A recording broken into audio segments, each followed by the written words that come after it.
ശ്രീ ഡിജോ കാപ്പൻ, പോലീസിനെ ഇകഴ്ത്തി പറയണ്ട, പക്ഷേ ഇത് പോലീസിന് അപ്പുറത്തേക്കാണ്. ഒരുപക്ഷെ ഈ വലകളുടെയൊക്കെ ഇത് അതിനപ്പുറത്തേക്കാണ്.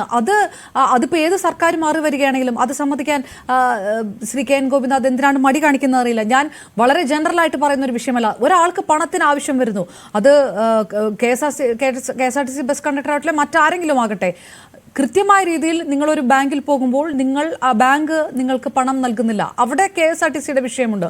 KSRTC ജീവനക്കാർ അനുഭവിക്കുന്ന ആ പ്രയാസമുണ്ട്. സ്വാഭാവികമായിട്ടും നമുക്ക് വേണ്ടത് പണമാണ്. നമ്മുടെ ജീവിതത്തിലെ ദൈനംദിന കാര്യങ്ങൾ നടത്താൻ പണം തരുന്നിടത്താണ് പോകുന്നത്. ആ കണ്ടീഷൻസ് നോക്കുന്നില്ല. എത്ര പലിശ ആയിക്കൊള്ളട്ടെ, കാര്യം നടക്കണമല്ലോ എന്ന് കരുതുന്നു. അതിനുശേഷമാണ് ഇത്രയും വലിയ കുരുക്കിലാണല്ലോ വന്ന് പെടുന്നത് എന്ന് പറയും. എവിടെയാണ്, ഏത് ഭാഗത്താണ് ഇത് നിയന്ത്രിക്കാൻ കഴിയുക?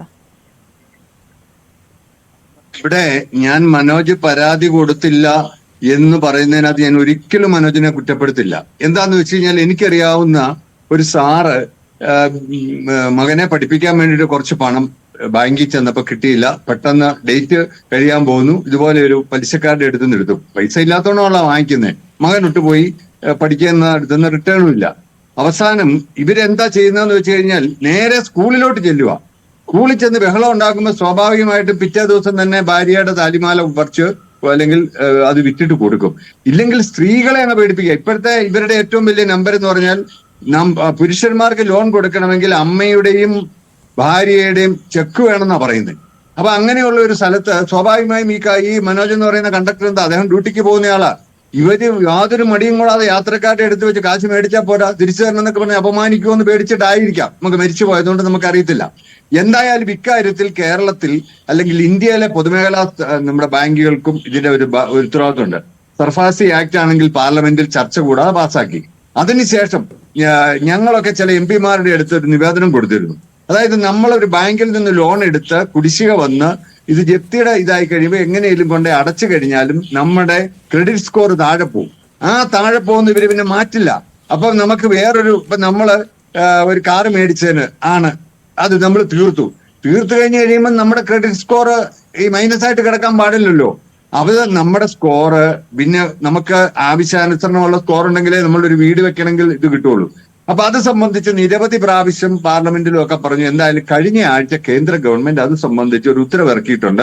അങ്ങനത്തെ ക്രെഡിറ്റ് സ്കോർ അവർക്ക് പുനഃസ്ഥാപിച്ചു കൊടുക്കണം എന്ന് പറഞ്ഞിട്ടുണ്ട്. അതൊരു നല്ല ചുടുവയ്പാ. അത് അങ്ങനെ ക്രെഡിറ്റ് സ്കോർ ഇല്ലാത്തത് കൊണ്ടാണ് പല ആളുകളും ഇപ്പൊ തന്നെ ഗോപിനാഥ് പറഞ്ഞു CA2-ന്റെ കമ്മിറ്റി 1 ലക്ഷം രൂപ കൊടുത്തെന്ന് പറഞ്ഞു.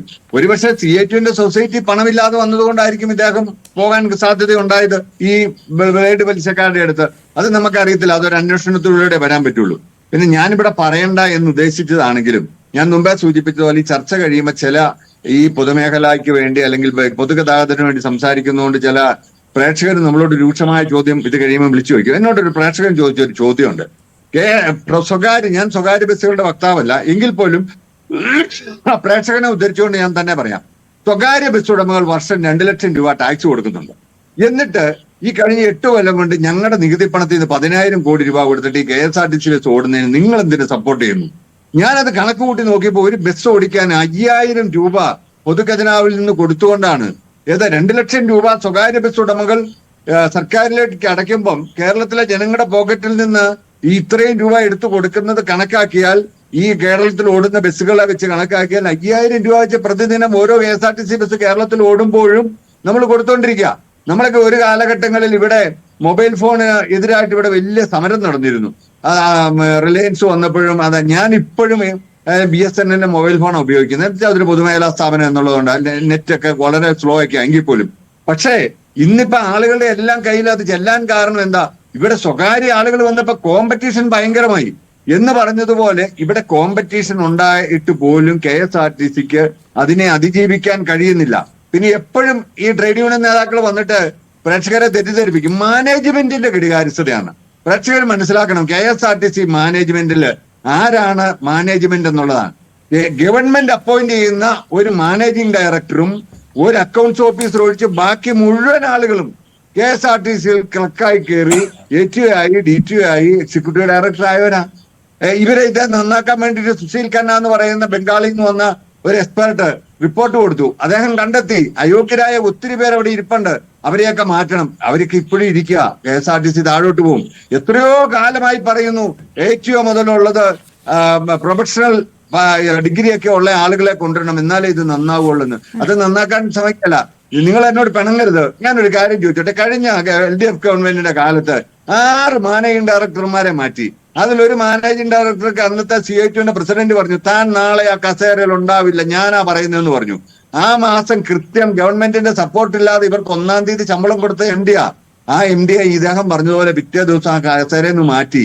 അപ്പൊ ഇവരെയൊക്കെ ഇട്ട് പന്താടാൻ വേണ്ടി പന്താടിയതിന്റെ പേരിൽ ഈ KSRTC ഈ പരുവത്തിലാക്കിയിട്ട് മനോജിനെ പോലെയുള്ള ആളുകളെ സൃഷ്ടിച്ചതിനകത്ത് കേരളത്തിലെ ഗവൺമെന്റിനല്ല, ഇടതു ഗവൺമെന്റ് ആയാലും അല്ലെങ്കിൽ ഉത്തരവാദിത്വം ഇതിന് നേതൃത്വം കൊടുത്ത ട്രേഡ് യൂണിയൻ തന്നെയാന്ന് പറയും. ട്രേഡ് യൂണിയൻ നേതാക്കന്മാർ എന്നോട് പിണങ്ങിയിട്ട് കാര്യമില്ല. അതിന്റെ ഒരു കാര്യം കൂടി ഞാൻ പറയാം. ഇവിടെ ജീവനക്കാരുടെ സംഖ്യയെ കുറിച്ച് ഞാൻ പറഞ്ഞെന്ന് പറഞ്ഞു.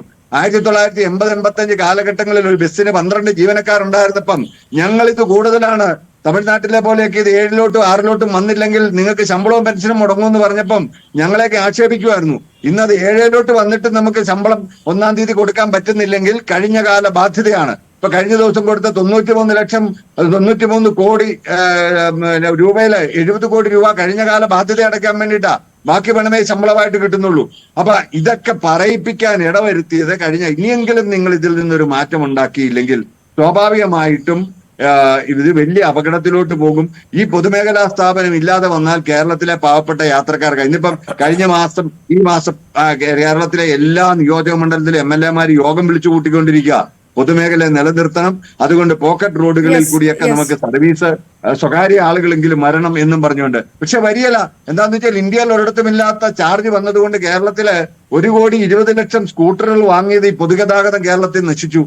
എന്താന്ന് വെച്ചാൽ എല്ലാവർക്കും 2 വീലറായി. അപ്പം ആ 2 വീലർ പോലും മേടിക്കാൻ ശേഷിയില്ലാത്ത ആളുകൾ മാത്രമാണ്, പിന്നെ ദീർഘദൂര യാത്രക്കാരും മാത്രമാണ് KSRTC ഇന്ന് ഡിപ്പെൻഡ് ചെയ്യുന്നത് എന്നുള്ളതാണ് KSRTC. ഈ വിഷയം